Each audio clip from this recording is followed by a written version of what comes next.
Hi everybody, it's me, Queen Beryl here, and today I'm going to do a review on WWE Royal Rumble.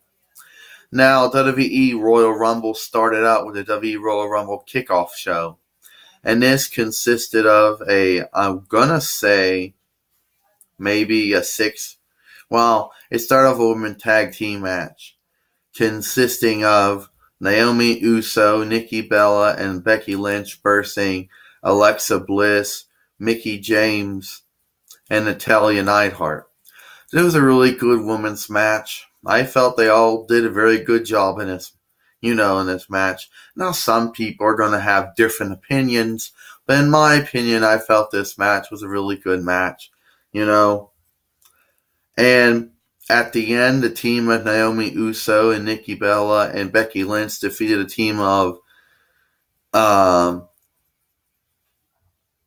Alexa Bliss and Mickie James and Natalya Neidhart.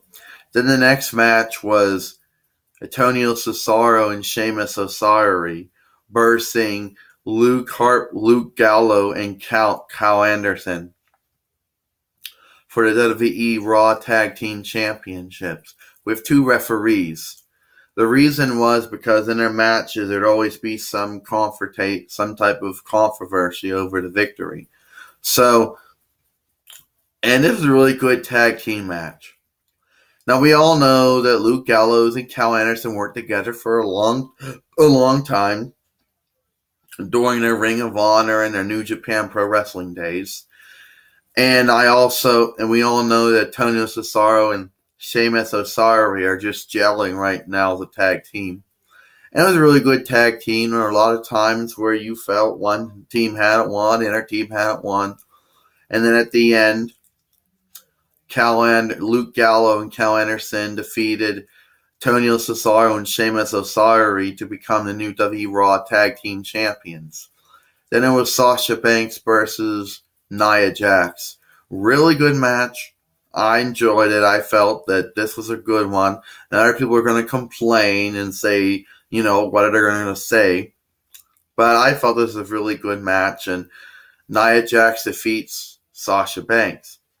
Then the Royal Rumble itself started out with Bayley versus Charlotte Flair for the WWE Raw Women's Heavyweight Championship. And this was a really good match because there was a lot of back and forth action. There were a lot of times where you felt that Bayley hadn't won and Charlotte Flair, if you thought she hadn't won. So there was a lot of you don't know who's going to win because it comes close. But at the end, Charlotte Flair defeats Bayley and retains the WWE Raw Women's Heavyweight Championship. Then it was Roman Reigns versus Kevin Owens for WWE Universal Heavyweight Championship with Chris Jericho in a shark cage to prevent interference. This was a really good match because Roman Reigns and Kevin Owens worked very well together. You may disagree. I felt they worked good together in this match. We saw saw them go through a table. We saw the announce table get used. We saw them use a chair, saw them go through chairs.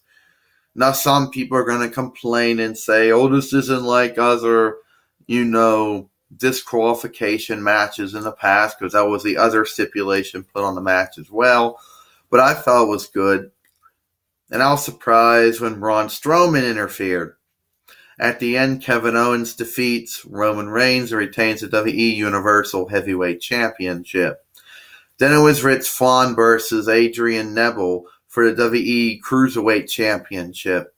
Really good match. I felt that Rich Swann and Adrian Neville worked very well together. I enjoyed this match. Now, some people are going to complain and say that it should have been on Monday Night Raw or SmackDown Live or 205 Live or NXT or Main Event, but whatever. I felt this match was really good.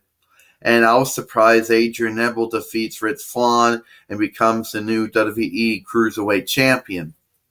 After that, we had John Cena versus AJ Styles for the WWE Heavyweight Championship. And this had a lot of back and forth, staging of holds, kicking out of moves.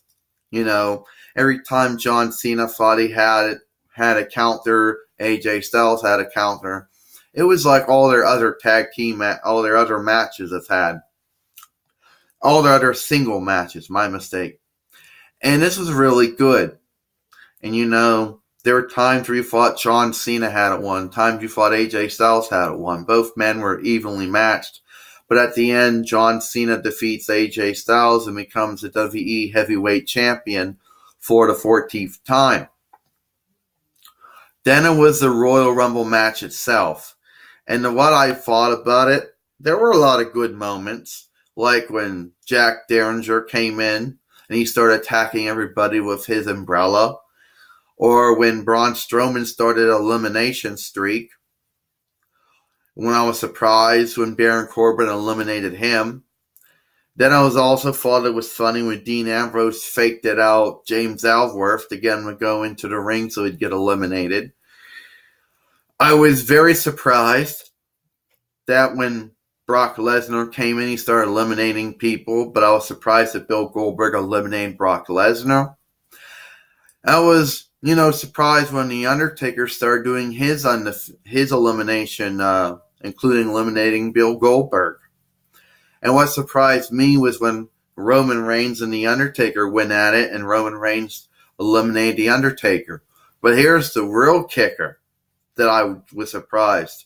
When Randy Orton wins the Royal Rumble for the second time. Now, I know a lot of people basically thought it's going to be Brock Lesnar. He's going to win it for the second time. Bill Goldberg's going to win it for the first time. The other's going to win it for the second time. I know people had a lot of different picks. But I'm surprised. But, it was a good Royal Rumble, and I enjoyed it. I thought all the things that happened in it were really enjoyable. It was another really good Royal Rumble in my opinion. Now some are going to disagree. I'm Queen Beryl, and I hope you enjoyed this video.